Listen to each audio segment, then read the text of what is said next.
Okay, let's dive right into this. We're looking at a massive, incredibly calculated crime happening right under our noses.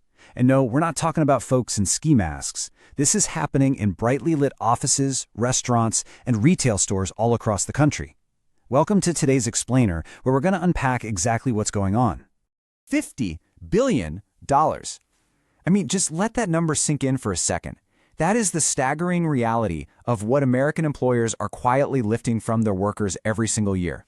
$50 billion of legally earned, hard-won wages that just vanish in the corporate pockets. It's literally the most profitable form of theft in the United States. And the victims? It's just everyday people trying to earn a living. To put that massive scale into perspective, let's think about traditional theft for a second. Burglaries, carjackings, bank robberies.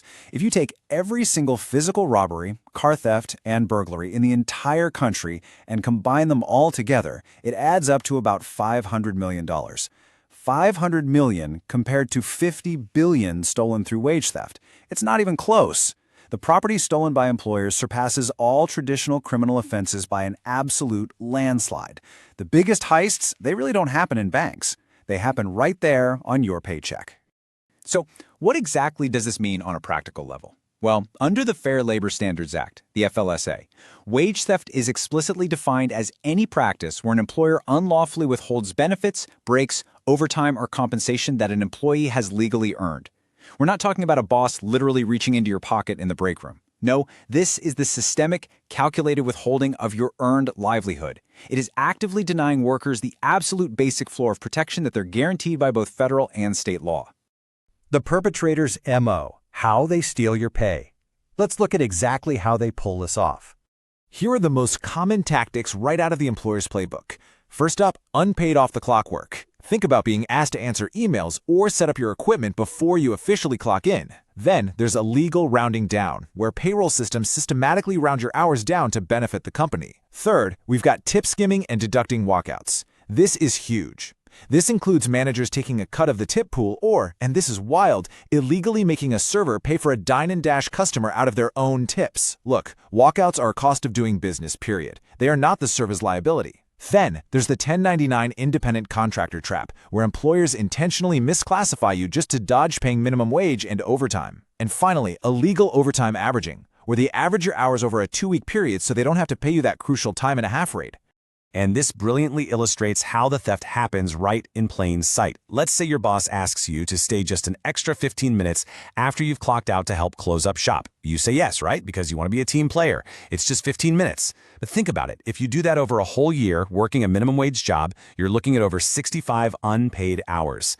That is nearly $470 effectively stolen from your pocket before taxes. It is a massive financial loss cleverly disguised as a tiny, harmless favor. Now, if you're thinking, is it really worth fighting over 15 minutes or $100? You need to hear this. Back in a landmark 2018 wage theft case against Starbucks, California Supreme Court Justice Goodwin Liu delivered a really powerful reality check.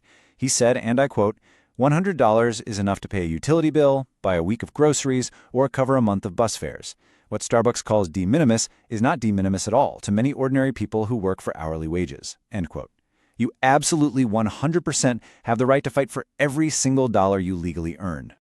So, is this just a few bad apples making honest clerical errors? Absolutely not. According to the Department of Labor's Wage and Hour Division, a staggering 85% of restaurant industry investigations uncovered violations. 85%. That proves we are not dealing with isolated incidents or innocent accounting glitches here. This is a full-blown industry-wide epidemic. And unfortunately, the perpetrators of this heist are very intentional. They target groups they assume won't fight back. When they break down the minimum wage violation rates by demographic, it paints a pretty grim picture. While 20% of men experience these violations, the rate jumps to 26% for low-wage workers in major cities, and it hits 30% for women. The impact is definitely heaviest on undocumented immigrants, with a shocking 37.1% experiencing minimum wage violations. It's just a calculated exploitation of vulnerable communities who might fear retaliation if they report the crime. All right, time to shift gears from outrage to empowerment. It is time for the counterattack, and that starts with knowing exactly how to calculate what you're owed. One huge area of theft is overtime. Federal law says you get 1.5 times your regular rate of pay for anything over 40 hours a week. But here's the sneaky trick employers play. Your regular rate isn't just your base hourly wage. Legally, it has to include non-discretionary bonuses, like a production bonus or a reward for perfect attendance. If your employer isn't rolling those bonuses into your overtime math, they are illegally undervaluing your pay. So the crucial point is, when you do decide to fight back, the law is ready to heavily penalize employers for this theft. You've got an absolute arsenal of state and federal multipliers on your side. Under the federal FLSA, you can often recover double damages. That means if they owe you $5,000, you actually get $10,000. Boom. But states, they go even further. Over in New Jersey, you can get triple damages. New York gives you a massive 6-year look-back period and actually classifies wage theft as criminal larceny.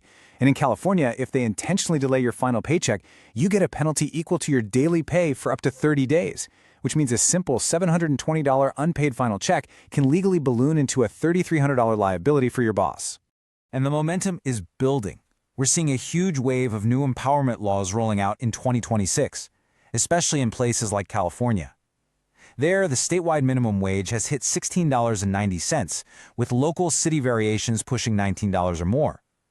But the real game changer is California's Senate Bill 648. This law aggressively empowers tipped workers. Now, if an employer takes your tips, they don't just pay it back, they get slapped with a $100 penalty for the first violation and a $250 penalty for every single subsequent instance of tip theft. Plus, we're seeing heavily expanded protections against retaliation basically everywhere, which means it is safer than ever for you to speak up. Okay, so how do you take action right now? Here is your concrete 3-step action plan. Step 1. Document everything. Seriously, keep a personal log of your start and end times, any off-the-clock work, and every single tip you make. Step 2. Raise the issue internally, but do it in writing, like an email or a text message, so you have a rock-solid, undeniable paper trail. If they brush you off, well, you're ready for Step 3. File a complaint confidentially with the Department of Labor by calling 1-866-487-9243, or just reach out to your state labor board. And please remember, federal law strictly prohibits employer retaliation. It is highly, highly illegal for them to fire, demote, or punish you for simply asserting your rights. So, this brings us to a pretty crucial question to leave you with today. They are tracking your every minute to save a dime. Are you tracking theirs? The biggest heist in America relies entirely on you not knowing your rights and not keeping your own records. It's time to take control of your time, document your work, and aggressively seek justice if you're being shortchanged. At the end of the day, it's your money, you earned it, and you have the power to take it back. Thanks so much for joining me for this explainer, and stay empowered out there.